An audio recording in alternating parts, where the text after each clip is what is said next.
ഈ ലോകം മുഴുവൻ ക്രിസ്മസ് ആഘോഷത്തിലാണ്. പാട്ടും ഡാൻസും കരോളും ബാൻഡ് സെറ്റും ഒക്കെ ആയി. അപ്പോൾ നമ്മൾ ഈ മധ്യ കേരളത്തിലേക്ക് വരികയാണെങ്കിൽ അവിടെ ഏറ്റവും പ്രധാനപ്പെട്ട ഒന്നാണ് ബാൻഡ് സെറ്റ്. ബാൻഡ് സെറ്റ് ഇല്ലാതെ ഒരു ആഘോഷവും ഇല്ല എന്നുള്ളതാണ്.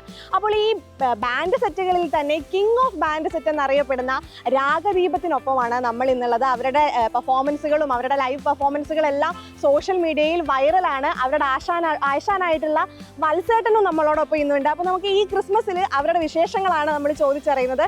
എനിക്ക് വത്സേട്ട ആദ്യം ചോദിക്കാനുള്ളത് നിങ്ങളുടെ ഈ എനർജി എവിടെ നിന്ന് വരുന്നു എന്നുള്ളതാണ്. ഓഡിയൻസിന്റെ ഒരു സപ്പോർട്ടാണ് നമ്മുടെ എനർജി. നിങ്ങളിപ്പോൾ ടോട്ടൽ എത്ര പേരുണ്ട്? എങ്ങനെയാണ് നിങ്ങളുടെ ഈ കോർഡിനേഷനും കാര്യങ്ങളൊക്കെ? ഞങ്ങൾ ടോട്ടൽ ശരിക്കും 32 പേരുണ്ട് നമ്മൾ ടീമിലുണ്ട്. അപ്പോൾ ഈ പ്രാക്ടീസും കാര്യങ്ങളൊക്കെ എങ്ങനെയാണ്? നമ്മൾ ഇവിടെ ചൂണ്ടൽ എന്ന് പറഞ്ഞൊരു സ്ഥലമുണ്ട്, അവിടെയാണ് ഇപ്പം. മുണ്ടത്തിക്കോടായിരുന്നു നമ്മുടെ ടീമിന്റെ ബാനർ. ഇപ്പോഴും രാഗദീപം മുണ്ടത്തിക്കോടെന്നാണ്. മുണ്ടത്തിക്കോടായിരുന്നു ഞങ്ങളൊരു 28 വർഷം മുണ്ടത്തിക്കോടായിരുന്നു. ഇപ്പോൾ 2 വർഷമായുള്ള ഞങ്ങൾ ഇങ്ങോട്ട് ചൂണ്ടലേക്ക് ഷിഫ്റ്റ് ചെയ്തിട്ട്.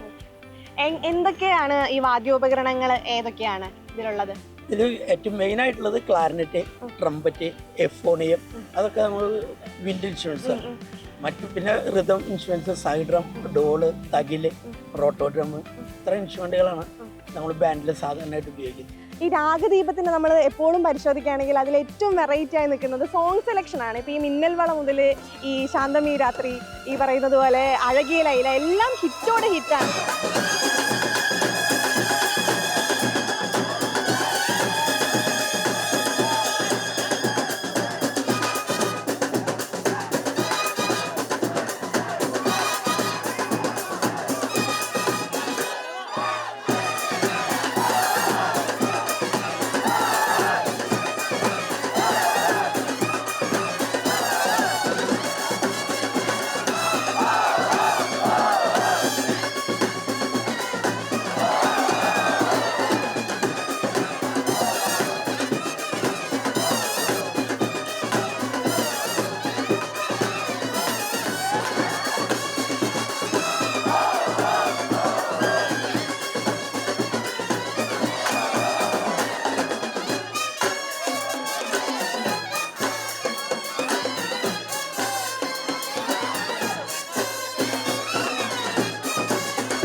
എങ്ങനെയാണ് ഈ സോങ് സെലക്ഷൻ ഉള്ളത്? സോങ് സെലക്ഷൻ നമ്മൾ എല്ലാവരും കൂടി ചെയ്യുന്നതാണ്. എല്ലാവരും നമ്മൾ ഓഡിയൻസിന്റെ അനുസരിച്ച് നമ്മളിങ്ങനെ സോങ് സെലക്ഷൻ ചെയ്ത് നമ്മൾ പഠിച്ച് അതിങ്ങനെ വായിപ്പിക്കുന്നതാണ് നമ്മുടെ മെയിൻ. ഇപ്പൊ ഈ ബാൻഡ് സെറ്റ് എന്ന് പറയുന്നത് ഭയങ്കര ഈ പരിമിതമായ ഉപകരണങ്ങളും അതൊക്കെയല്ലേ ഉള്ളൂ. ഒരു മ്യൂസിക് കമ്പോസിഷനിൽ നിന്ന് വ്യത്യസ്തമായിട്ടാണ് ഈ ബാൻഡ് ഉള്ളത്. അപ്പൊ അത് എത്രത്തോളം ബുദ്ധിമുട്ടാണ് ഒരു മ്യൂസിക് അതിലൂടെ ഇവരെയൊക്കെ പഠിപ്പിച്ചെടുക്കുക എന്ന് പറയുന്നത്? ഇത് മുഴുവൻ ബാൻഡ് ഇൻസ്ട്രുമെന്റിലേക്ക് 3 ഇൻസ്ട്രുമെന്റിലേക്ക് ഒതുക്കണം. പുറമെ ബാക്കി വായിക്കുന്ന എല്ലാ ഇൻസ്ട്രുമെന്റുകളും ഇതിലേക്ക് ഒതുക്കി അത് കൃത്യമായി കമ്പോസ് ചെയ്യണം. അതാണ് ബാൻഡിൻ്റെ ഒരു വിജയം എന്ന് പറയുന്നത്. രാഗദീപയുടെ വിജയം എന്ന് പറയുന്നത് അത് തന്നെയാണ്.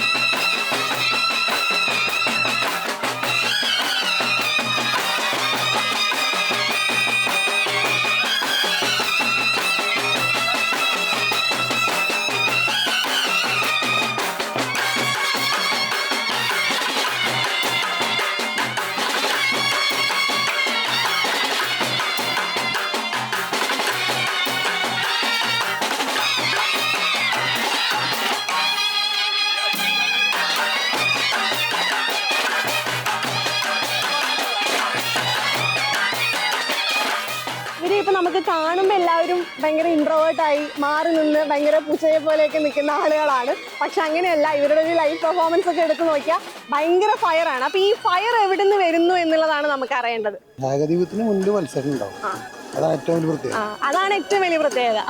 ആ സമൂഹത്തിലൂടെ ഉണ്ടെങ്കിൽ പവറൊക്കെ തന്നെ വരും. എത്ര വയ്യെന്നുണ്ടെങ്കിലും തന്നെ വരും.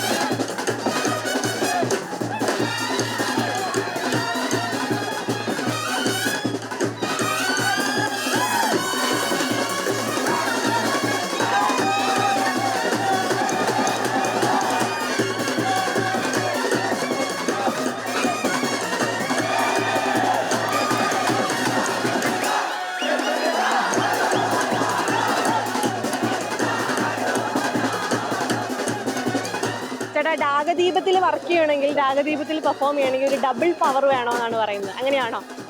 ഡബിളല്ല, ട്രിപ്പിൾ വേണ്ടി വരും. ട്രിപ്പിൾ.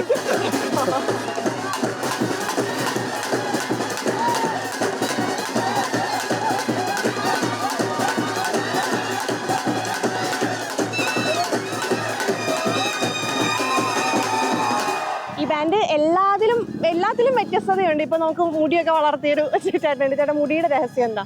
മുടിയുടെ രഹസ്യം ചെറുപ്പം പോലെ ഇങ്ങനെ തന്നെയാണ്. മുടി ഞാൻ പ്രത്യേകം ഞാനൊന്നും ചെയ്യുന്നില്ല.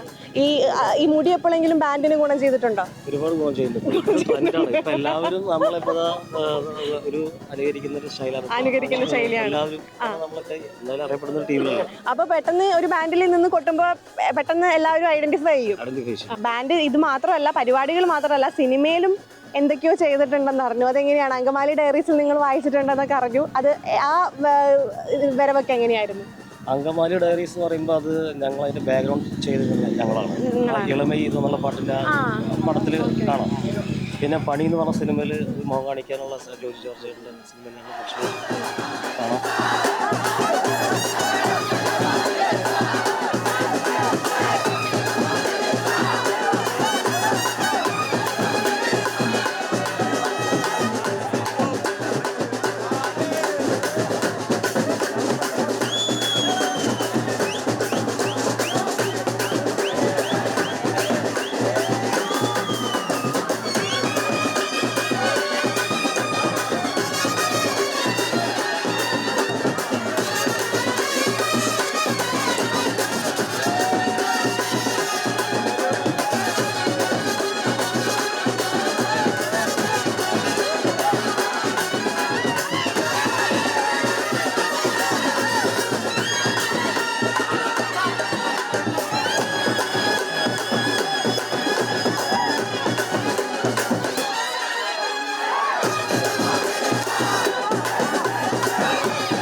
ഇനിയിപ്പോൾ ഈ രാഗദീപത്തിൻ്റെ ഒരു ചെറിയ ഹിസ്റ്ററിയാണ് നമുക്കറിയണം. കാരണം ഇത്രയും ആളുകളുടെ ഇടയിൽ ജനപ്രീതി നേടിയ ഒരു ബാൻഡ് വേറെ ഇല്ലെന്ന് പറയാം. അപ്പോൾ വത്സേട്ടാ, ഇതിൻ്റെ ഒരു ഹിസ്റ്ററി എങ്ങനെയാണ് ഇതിൻ്റെ ഭാഗമാകുന്നതും ഇത് രൂപീകരിക്കുന്നതൊക്കെ എങ്ങനെയാണ്? 1996 രാഗദീപം സ്റ്റാർട്ടാവുന്നത്. അതിനു മുന്നേ ഞാനും മാഷും കൂടി ഹെവൻലി വോയ്സ് എന്ന് പറഞ്ഞൊരു ട്രൂപ്പിലാണ് ഞങ്ങൾ ഒരുമിച്ച് വർക്ക് ചെയ്തത്. ചില സാഹചര്യങ്ങളും നമ്മുടെ രണ്ട് കൂട്ടുകാരും മുഖാന്തരമാണ്, ശിഷ്യന്മാരൊക്കെ കാരണം കൊണ്ടാണ് രാഗദീപം സ്റ്റാർട്ട് ചെയ്യുന്നത്. ബാൻഡ് എന്ന് പറയുന്നത് ഒരു ഭയങ്കര സൈലൻ്റായിട്ട് വായിക്കുന്ന ഒരു ഇതായിരുന്നു. നല്ല ക്ലാസിക്കൽ പാട്ടുകൾ, നല്ല മെലഡി പാട്ടുകളൊക്കെ വായിച്ചു പോയിരുന്നൊരു കാലഘട്ടമായിരുന്നു. ഞാൻ മാത്യുമാഷോട് ചേർന്ന് നിന്ന് വായിക്കുന്ന കാലഘട്ടത്തിൽ വരെ അങ്ങനെയായിരുന്നു. അതിൽ നിന്ന് വ്യത്യസ്തമായിട്ട് ബാൻഡിൻ്റെ ഇപ്പോഴത്തെ ഒരു ട്രെൻഡ് കൊണ്ടുവന്നത്, അടിച്ചു പൊളിച്ച് നിൽക്കുക എന്നുള്ളൊരു ട്രെൻഡ് കൊണ്ടുവന്നത്, ബാൻഡിൻ്റെ ശൈലി മാറ്റിയെടുത്തത് രാഗദീപമാണ്. ആ കാര്യത്തിൽ നമുക്ക് രാഗദീപത്തിൻ്റെ ടീമിൽ നമുക്ക് വലിയൊരു അഭിമാനം ഉണ്ടാകുന്നത്. ഇന്നിപ്പോൾ ബാൻഡ് നിലനിൽക്കുന്നത് കൊണ്ട് തന്നെ ഞങ്ങളന്ന് ഈ ഒരു ട്രെൻഡൊന്ന് മാറ്റിക്കൊണ്ടുവന്നതാണ് ഈ ശിങ്കാരി മേളം, നാസിക് ഡോൾ, തമ്പോലം. അവരോടൊക്കെയാണ് ഇപ്പോൾ നമ്മൾ മത്സരിക്കുന്നത്. അവരെ പുറന്തള്ളി ജനങ്ങൾ ഞങ്ങളെ എടുക്കണമെങ്കിൽ അതേപോലെ ഈ തമ്പോലം, ശിങ്കാരി മേളം അതിൻ്റെയൊക്കെ അപ്പുറത്ത് ഞങ്ങൾ പെർഫോം ചെയ്യണം. അത് ചെയ്യാനുള്ളൊരു പവർ നമുക്ക് ഓഡിയൻസ് തരണം. നമ്മുടെ കൂടെയുള്ള ആൾക്കാരൊക്കെ കട്ട സപ്പോർട്ടാണ് എല്ലാവരും.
ഞാൻ വീട്ടിലെല്ലാവരും ചെണ്ട ഫീൽഡിലുള്ള ആൾക്കാർ, അച്ഛനും എല്ലാവരും ചെണ്ടക്കാരായിരുന്നു. അപ്പം ഞാനും ചെറുപ്പം മുതൽ ഒരു 8 വയസ്സ് മുതലേ അച്ഛൻ്റെയൊക്കെ ഒപ്പം ചെണ്ട കൊട്ടാനും ഇതിനെക്കാട്ടി ചെണ്ടമേളത്തിനൊക്കെ പോയിരുന്നതാണ്.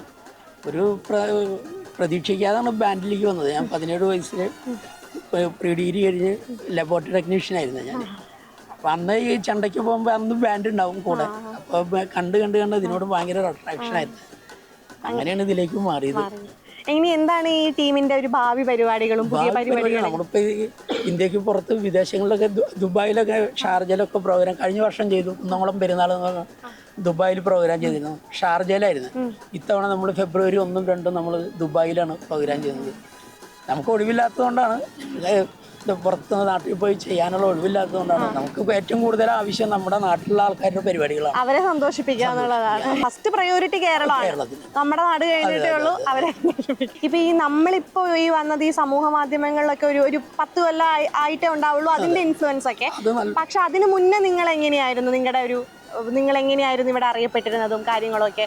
ബ്രാൻഡ് ആയിരുന്നു അന്നും ബ്രാൻഡാണ്. രാഗദീപം തുടങ്ങിയ കാലം മുതലേ ബ്രാൻഡാണ്. അന്ന് ഇതേപോലെ പുറത്തുനിന്നുള്ള പ്രോഗ്രാമുകൾ ഉണ്ടായിരുന്നില്ല. നമ്മളൊരു വർഷം ഒരു 80-85 പരിപാടി 90 പ്രോഗ്രാമൊക്കെ ചെയ്തിരുന്നു. ഇപ്പൊ നമ്മൾ ചെയ്യുന്നത് 160 ഒരു കൊല്ലത്തിൽ. ഒരു വർഷം. സീസൺ ടൈം എപ്പോഴാ? സീസൺ ടൈം എന്ന് പറഞ്ഞൊന്നുമില്ല. എല്ലാ കൊല്ലത്തിൽ എല്ലായ്പ്പോഴും പരിപാടിയാണ്. മുന്നൊക്കെ ജൂൺ, ജൂലൈ, ഓഗസ്റ്റ് ഒക്കെ നമുക്ക് ഒരു പരിപാടിയല്ലേ വെറുതെ ഇരിക്കുന്ന സമയമായിരുന്നു. ഇപ്പൊ ജൂൺ, ജൂലൈയിലൊക്കെ തമിഴ്നാട് പ്രോഗ്രാമുകളൊക്കെ ആ സമയത്ത്. റെസ്റ്റ് ഇല്ല, കൊല്ലം മൊത്തം ഈ പരിപാടിയാണ്.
ടീമിന്റെ ആശാനാണ് ആശാൻ. ഈ ആശാന്റെ ആശാനാണ്. അപ്പൊ എങ്ങനെയാണ് നിങ്ങളുടെ ഇനി എന്താണ് അടുത്ത പരിപാടികൾ?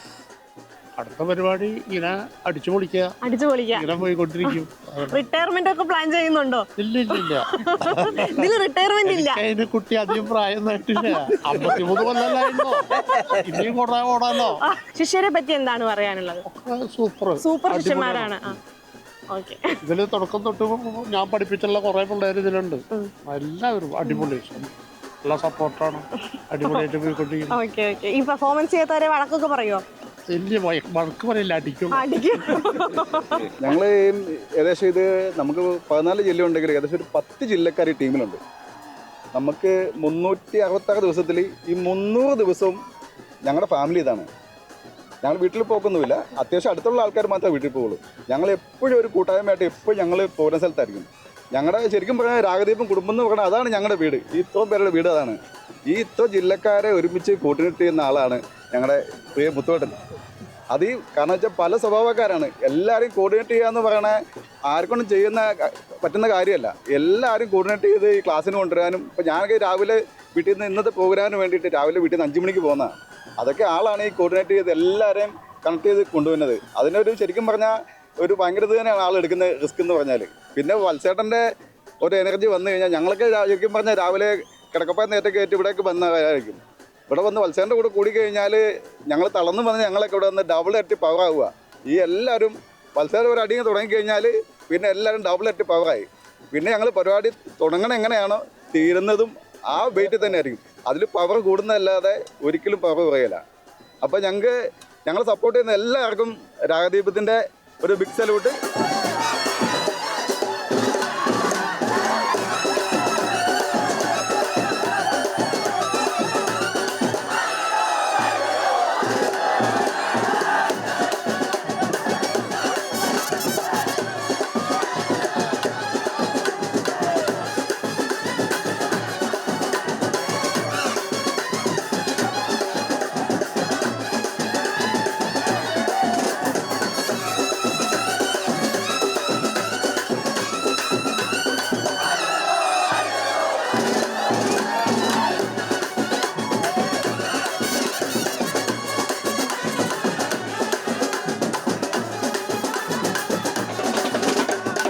ഇതാണ് എനർജി, ഇതാണ് വൈബ്. വിദ്യാർത്ഥികൾക്കിടയിലേക്ക് ഇറങ്ങി ചെന്ന് രാഗദീപം ടീം ആടി തിമിർക്കുകയാണ്. ഈ എനർജിയാണ് കേരളത്തിലുള്ള അങ്ങോളം ഇങ്ങോളമുള്ള വേദികളിലൊക്കെ രാഗദീപം ടീം പകർന്നു നൽകുന്നത്.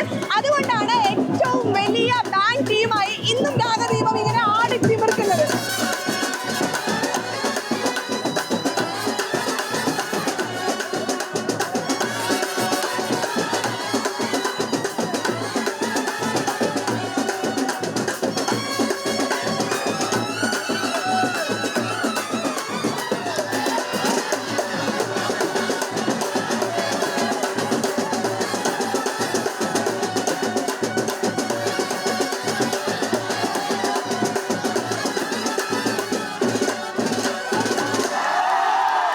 അപ്പൊ നമ്മുടെ ന്യൂസ് മലയാളം പ്രേക്ഷകർക്ക് രാഗദീപം ടീമിന്റെ